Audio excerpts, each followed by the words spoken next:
Sebelumnya admin minta maaf karena menggunakan suara Google dalam video ini dan tidak menggunakan potongan dari video Dohua pada video ini karena takut kena copy kanan. Jadi bagi yang ingin mendengarkan Google baca novel di channel ini silahkan dilanjutkan dan yang tidak suka mendengarkan suara Google silahkan di skip video ini. Dan bahasa dalam novel ini mungkin agak amburadul dan kurang bisa dipahami karena admin ambil dari banyak sumber di internet, jadi harap maklum karena admin sendiri juga tidak bisa bahasa Inggris ataupun bahasa China jika ingin menerjemahkan sendiri. Oke, selamat datang di channel Baca Novel, channelnya kaum rebahan yang malas baca namun ingin tahu banyak tentang novel. Semoga konten dalam channel ini bisa membantu memudahkan kaum rebahan mendengarkan Google Baca Dongeng. Oke, kita lanjutkan saja alur ceritanya, dan mari kita dengarkan radio ini, cekidot.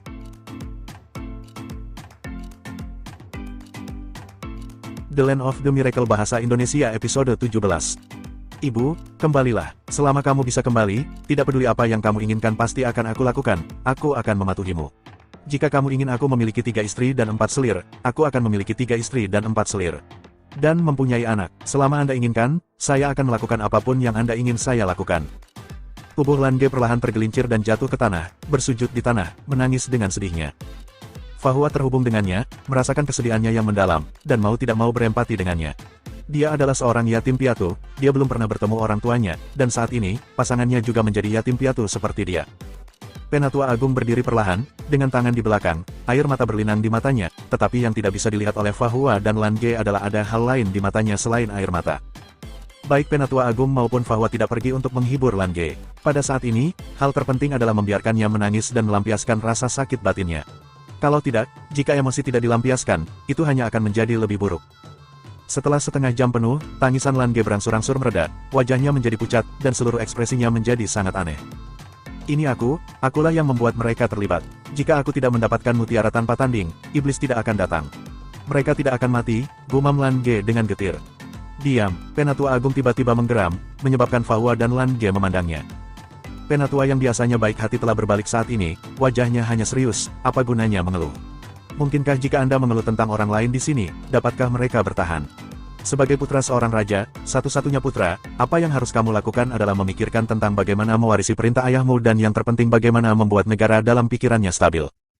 Kamu juga telah melihat kekuatan iblis. Hanya 2 dari 24 dewa iblis yang datang, dan saya tidak tahu keberadaan seperti apa yang ada di atas 24 dewa iblis. Saya hampir yakin bahwa di antara para iblis, pasti ada keberadaan tingkat 12, jika tidak, monster dan roh tidak akan begitu takut. Bahkan iblis kemungkinan besar adalah yang paling kuat di antara 6 wilayah dari 7 lautan di benua peri kita. Mereka tidak menyembunyikan kekuatan mereka. Tujuan mereka, apa yang ingin mereka lakukan adalah menyatukan seluruh 7 lautan dan 6 wilayah. Apakah kamu tahu mengapa iblis tidak membunuh kita? Jika kedua iblis itu ingin melakukannya hari itu, berapa banyak orang di kota petir yang akan selamat? Bahkan jika saya mati, saya mungkin tidak dapat menghentikan mereka. Di antara mereka jadi mereka jangan lakukan ini karena mereka tidak pernah menganggap kita sebagai lawan, tetapi hanya menganggap kita sebagai semut, sebagai taman belakang yang bisa mereka dapatkan kapan saja di masa depan. Kenapa begitu? Itu karena kita lemah. Karena itu, Tetua Agung menutup matanya kesakitan. Ya, manusia memang terlalu lemah, di antara 7 lautan dan 6 domain, meskipun manusia memiliki 3 domain, gabungan daratan dari ketiga domain ini sebenarnya tidak sebesar domain ras monster. Jika ras monster bergerak, saya khawatir manusia sudah kembali menjadi pengikut klan monster. Ada beberapa hal yang harus kuberitahukan padamu. Penatua Agung berjalan ke arah Lan Ge, mengangkat tangannya dengan kekuatan elemen yang lembut menarik Lan Ge dari tanah. Sebagai pemilik mutiara tanpa tanding, kamu harus tahu sesuatu. Fahua memandang Penatua Agung, dan bahkan Lan Ge, yang penuh dengan kesedihan di dalam hatinya, tertarik dengan kata-katanya. Penatua Agung berkata dengan suara yang dalam, kita manusia, selain memiliki kecerdasan, hampir tidak berguna dibandingkan dengan ras lain. Manusia yang baru lahir sangat rapuh sehingga mereka bahkan tidak bisa tumbuh lebih kuat seiring bertambahnya usia. Pada zaman es tidak peduli apakah itu monster, roh, atau berbagai ras di lautan 7 warna, masing-masing memiliki anugerah bawaan, dan mereka bahkan terlahir kuat. Kemudian, itu sama dengan iblis dan binatang yang datang ketika malapetaka. Dibandingkan dengan ras ini, kita manusia terlalu lemah dan lemah. Bahkan ketika manusia pertama kali muncul, kita hanya menjadi makanan ras monster dan roh. Baru setelah mereka mengira kami berguna, mereka berevolusi dari ternak menjadi budak. Setelah banyak generasi bekerja keras, nenek moyang manusia kita secara bertahap menjadi pengikut monster dan roh berdasarkan perbuatan baik mereka. Titik petik 2. Betapa sulitnya di era itu. Manusia bahkan pernah identik dengan kelemahan di zaman es. Kita tidak memiliki pengikut, tidak memiliki kemampuan bawaan. Tapi, apakah kita benar-benar mau? Tidak, kita bukan ras bodoh itu, kita adalah manusia dengan kebijaksanaan tingkat lanjut. Bahkan ras monster dan roh tidak menyangka bahwa kita manusia memiliki kemampuan belajar yang hebat. Pada awalnya, mereka bahkan mendorong kami untuk belajar, karena semakin banyak kami belajar, semakin banyak yang dapat kami lakukan untuk mereka. Hingga mereka secara bertahap menyadari bahwa kami akan benar-benar mulai menjadi lebih kuat setelah belajar, dan ketika kecepatan menjadi lebih kuat jauh lebih cepat dari prediksi mereka, situasi ini mulai membatasi belajar kita. Namun, benihnya sudah berkecambah, jadi bagaimana bisa dibatasi? Setelah bereproduksi ribuan tahun, kita manusia akhirnya membangun fondasi tertentu. Di antara mereka, 3 cabang terkuat mulai fokus pada kerja keras dan memiliki cabang mereka sendiri kemampuan itu. Seperti yang Anda tahu, leluhur dari tempat perlindungan kami, domain hukum dan domain biru. Berbicara tentang ini, wajah Tetua Agung tampak berseri-seri dan penuh hormat. Aku tidak akan mengulangi banyak hal yang telah kamu pelajari di buku. Tapi hari ini, sebagai pewaris mutiara tanpa tanding, kamu bisa mengetahui rahasia yang mengejutkan itu. Dia melambaikan tangannya, dan lapisan lingkaran cahaya berwarna terbang keluar perluas, mengisolasi semuanya dari dunia luar, dan membuat bagian dalam benar-benar sunyi. Rahasia ini terkait dengan masa depan umat manusia kita. Itu adalah kristalisasi dari upaya bersama leluhur dari 3 ras kita. Justru karena adanya rahasia inilah kita memiliki kepercayaan diri untuk menghadapi masa depan. Di antara kita 3 ras, hanya mereka yang telah berkultivasi di atas tingkat ke-9 yang bisa mengetahuinya. Karena, rahasia ini tentang 7 mutiara dewa. 7 mutiara dewa, Fahua dan Lan Ge saling memandang, dan Lan Ge tidak bisa menahan diri untuk tidak berkata, kami tahu bahwa mutiara tanpa tanding didirikan oleh Facu, leluhur dari domain hukum, dan Lan Qiong, leluhur dari domain biru kami. Ketika kultivasi kami mencapai tingkat ke-7, kami melihat sebuah ilusi, dan mendengar harapan mereka. Mata Penatua Agung berbinar, cepat, katakan padaku apa yang kalian semua lihat. Lan Ge tidak menyembunyikan apapun, dan menjelaskan secara detail perubahan dirinya dan Fahua dalam proses menembus tingkat ke-7, serta apa yang dilihat dan didengarnya. Setelah mendengar kata-katanya, kecemerlangan di wajah Penatua Agung tampak menjadi lebih cerah, dan suaranya menjadi bergetar, ya, rahasia ini benar. Sekarang saya sepenuhnya yakin bahwa rahasia ini sungguh benar. Penatua, apa rahasianya? Lan Ge bertanya dengan penuh semangat. Penatua Agung memandangnya, dan berkata dengan suara yang dalam, 7 mutiara dewa, sebenarnya, pernah menjadi rencana besar bagi kita manusia.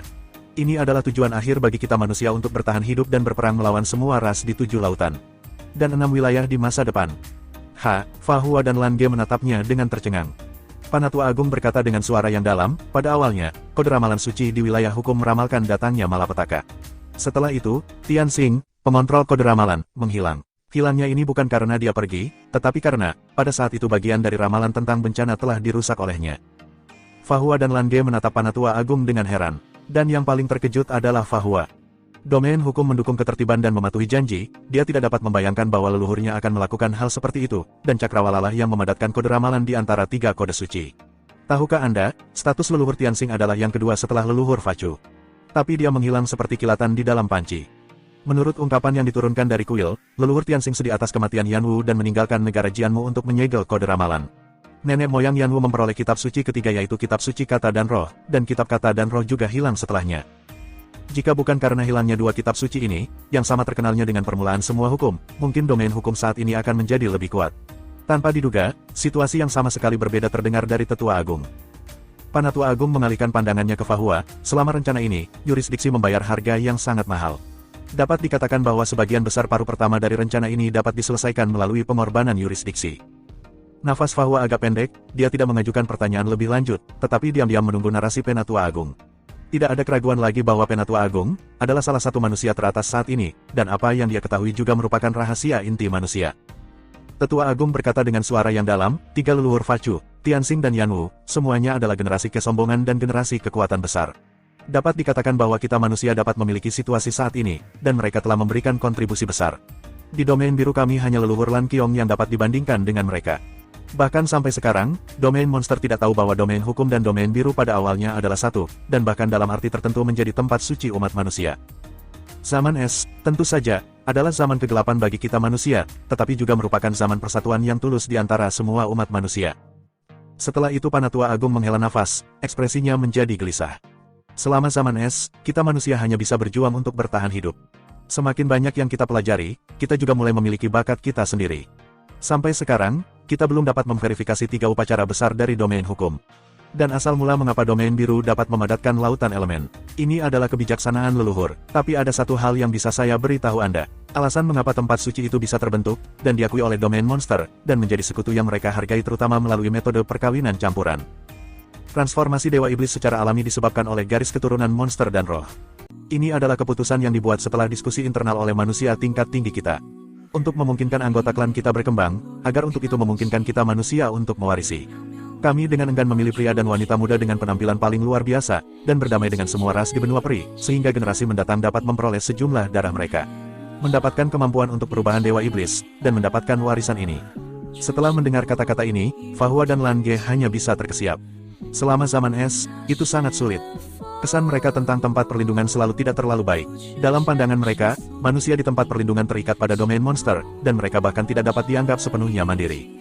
Kemampuan mereka mirip dengan monster dan roh.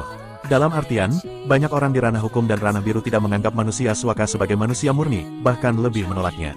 Hal yang sama berlaku di permukaan Santuari, mereka selalu mengatakan bahwa manusia di Santuari diciptakan oleh dua ras setan dan roh, dan mereka juga percaya akan hal ini.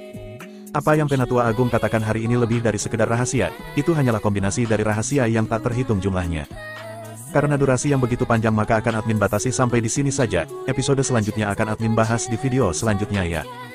Novel ini sebenarnya adalah sequel dari novel Douluo Dalu, lebih tepatnya Douluo Dalu 5 Kelahiran Kembali Tansan, yang saat ini novelnya masih berjalan atau ongoing dan mungkin admin akan bahas di channel ini. Cukup sampai di sini videonya, sampai ketemu lagi di video berikutnya, bye. 是一最明